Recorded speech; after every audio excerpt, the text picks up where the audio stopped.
Okay, everybody, here is our problem. We have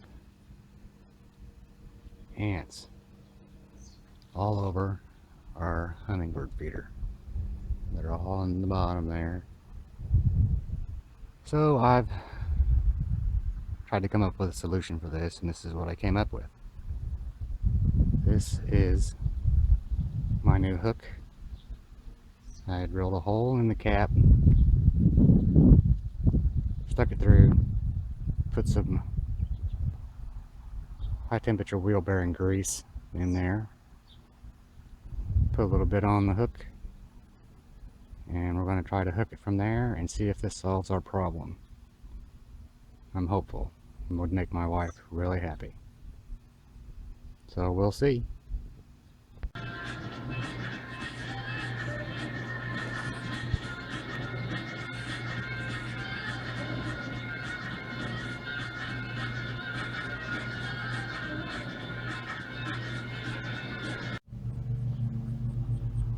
Okay, it's been about 12 hours since I've hung this up with my new contraption.